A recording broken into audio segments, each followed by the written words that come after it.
तो आज के क्लास को स्टार्ट करते हैं क्वेश्चन के साथ। बहुत ही मजेदार क्वेश्चन है जो कि क्लास 10 से लिया गया है। सीबीएसई 2018 में ये क्वेश्चन आ चुका है, मतलब कि पीवाईक्यू है, जो कि एरिया रिलेटेड टू सर्कल से ये क्वेश्चन उठाया गया है। ठीक है, तो इस क्वेश्चन को हम लोग आगे बढ़ाते हैं और इसी प्रकार से आपको बहुत सारा क्वेश्चन इसी प्रकार का हम पीवाईक्यू सॉल्व करके आपको दिखाएंगे और हम ये ट्राई करेंगे। हमको लगता है कुछ इसी प्रकार का क्वेश्चन आगे भी फ्यूचर में हो सकता है कि आ जाए।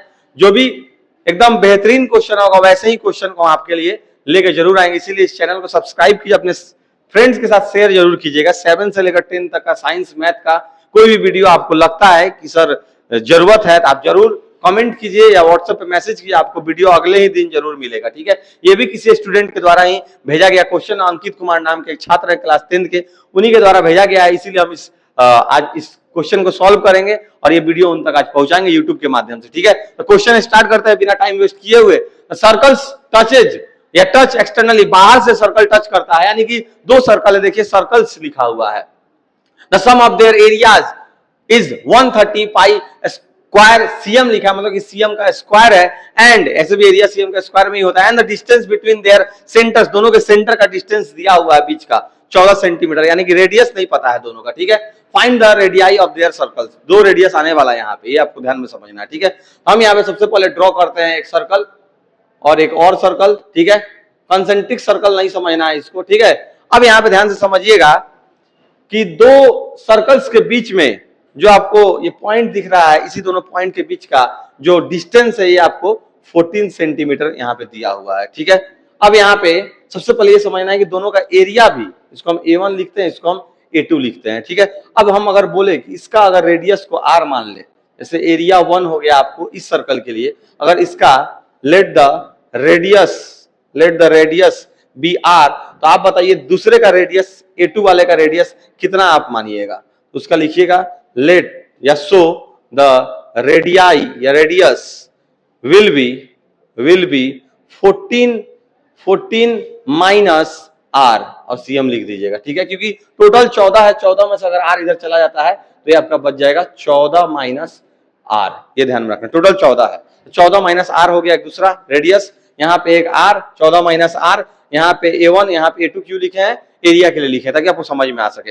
अब अगर हम बात करते हैं इसके एरिया को निकालने के लिए, अगर A1 का एरिया निकालते हैं आपको पता है सिंपली पाई R स्क्वायर लिख देंगे। ठीक है, पाई और R स्क्वायर। A2 का अगर बात करते हैं, A2 का एरिया निकालने का, तो आप क्या लिखिएगा, पाई और R स्क्वायर तो लिखिएगा, तो R की जगह पे इसको लिखिएगा पूरा 14 माइनस R का होल स्क्वायर, ऐसे कर दीजिएगा। ठीक है, ये आपको समझना है। तो ये आपका हो गया पूरा, अंदर ही सीएम रहेगा तभी तो सीएम का स्क्वायर हो पाएगा। ठीक है, ये आपको समझना है।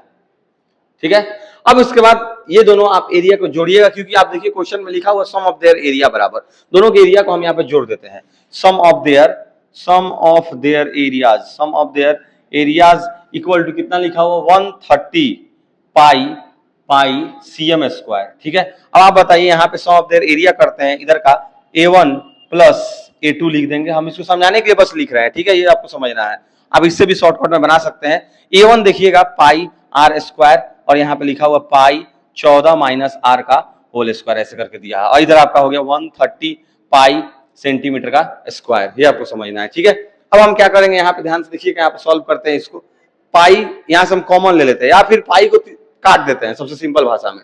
यहाँ पाई कटा, यहाँ ऐसे भी कॉमन लेके भी काट भी सकते थे, ऐसे ही पाई कट गया। अब आप ध्यान से देखिएगा, R square plus 14 minus R square, R का whole square sorry, 130 centimetre square. ठीक है, यहाँ पे ध्यान से देखिए, उसके बाद R स्क्वायर यहाँ पे लिख दीजिएगा 14 माइनस R, यानी कि आप A माइनस B का होल स्क्वायर, सॉरी इधर नहीं दिख रहा होगा आपको, हम यहाँ पे छोटा से लिख देते हैं 130 सेंटीमीटर स्क्वायर, दिख रहा है, अच्छा इतना काम चल जाएगा। और यहाँ पे आप लिखिएगा 14 माइनस A माइनस B का होल स्क्वायर अगर आप करते हैं तो 14 से आप कीजिएगा तो 196 आ जाएगा, और यहाँ पे प्लस R स्क्वायर छोटा छोटा लिख रहा था कि इधर तक नहीं है, आपको दिख सके। ठीक है, माइनस 2 इंटू 14 गुना R, मतलब कि 28 यहाँ पे आ जाएगा, अब बराबर 130 सेंटीमीटर स्क्वायर। आप इधर समझिएगा ध्यान से, अगर आपको नहीं दिख रहा होगा 130 सेंटीमीटर स्क्वायर है इस तरफ। ठीक है, अब बताइए R स्क्वायर मिलके 2R स्क्वायर हो गया, ध्यान से देखिएगा, उसके बाद माइनस 28 R हो गया, और 130 को उधर लेके जाते हैं, प्लस 196 माइनस 130 बराबर इधर हो जाएगा 0। ठीक है, 2R square minus 28R plus 196 से 130 गया तो आपका हो जाएगा 66 बराबर 0। इसमें सब दो कॉमन भी ले सकते हैं, दो कॉमन ले लिए, R square minus 14R plus 33 बराबर 0, ये 2 इधर आएगा तो फिर आपका खत्म हो जाएगा। तो आपको लिखना है simply R square minus 14r plus 33 बराबर 0। यहां तक आपका हो गया। अब हम थोड़ा ऊपर बनाएंगे, अब ध्यान से देखिएगा। Are square minus 14r plus 33 बराबर 0 है। इस क्वेश्चन को हम यहाँ पे लेके जा रहे हैं, सॉरी इस पॉइंट को ध्यान से देखिएगा, ठीक है। अब यहां से देखिएगा, अब आपको क्या करना है, 8 क्लास में या 7 क्लास में फैक्टराइजेशन पढ़े होंगे, वहां पे देखे होंगे ध्यान से। इसको इससे मल्टीप्लाई कर देते हैं, अलग मन में रखते हैं, 33 आर स्क्वायर हो जाएगा। बीच वाले को इस प्रकार से तोड़ते हैं, बीच वाले को इस प्रकार से तोड़ते हैं ताकि सम करे या फिर सब्सट्रैक्ट करे, बीच वाला आना चाहिए, मल्टीप्लाई करे तो 33 आर स्क्वायर आना चाहिए, 33 नहीं। इसको फैक्टराइज करके भी निकाल सकते, आपको पता है 33 को फैक्टराइज करेंगे तो 11 और 3 के रूप में फैक्टर वहां पे आएगा। तो R square minus 11r minus 3r plus 33 आप यहाँ पे लिख सकते हैं। आप बताइए माइनस माइनस प्लस होता है 11 और 3 आपका 14r हो जाएगा, ठीक है। और इसको मल्टीप्लाई कीजिएगा, 11 3 33 और अब माइनस गुना माइनस प्लस हो जाएगा, प्लस में है और r इंटू आर स्क्वायर। अब ये नहीं सोचिए कि यहाँ 33 है तो 33 आना चाहिए, आपको इसको पहले इससे मल्टीप्लाई करके मन में रख लेना है, ठीक है। अब दोनों में यहां से कॉमन हम निकालते हैं, इसमें से कॉमन निकालेंगे r माइनस 11, यहां से कॉमन निकालेंगे तो आपका हो जाएगा 3 into R plus sorry minus 11, क्योंकि माइनस इंटू माइनस तब आपका प्लस आएगा, ठीक है। उसके बाद हम क्या करेंगे, r माइनस 3 यहाँ पे लिख देंगे और r माइनस 11 तो कॉमन हो ही गया। अब आप सोच रहे होंगे यहीं से आपका आंसर हो जाएगा कि r बराबर 3 हो जाएगा एक और एक r बराबर 11 हो जाएगा, यहां से आपका आंसर नहीं होगा।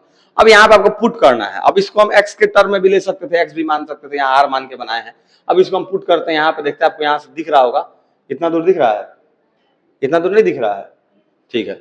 अब यहाँ पे r बराबर जब 3 होता है तो आप पुट कीजिएगा वहां पे, तो आपका आ जाएगा 14 माइनस r बराबर कितना, तो 14 माइनस 3 बराबर 11 आएगा, ठीक है। और r बराबर 11 जब आप पुट कीजिएगा, r बराबर 11 तो आपका कितना आ जाएगा 14 माइनस r बराबर 14 माइनस 11 बराबर आपका आ जाएगा 3, मतलब कि आएगा उतना ही, लेकिन आपको ये प्रोसेस पूरा करना पड़ेगा, ये वाला प्रोसेस आपको दिखाना पड़ेगा, क्योंकि यहाँ पे फैक्टराइज के हिसाब से r बराबर 3 और r बराबर 11 लाए हैं, आंसर तो उतना ही आएगा, लेकिन आपको पुट करके दिखाना है, क्योंकि r आप लाना चाह रहे थे। आपका r एक बार 3 आया, एक बार 11 आया, दोनों बार आप पुट कीजिएगा 14 माइनस r की जगह पे, और देखिए यहाँ पे हम पुट कर करके दोनों हम निकाल के दिखा दिए।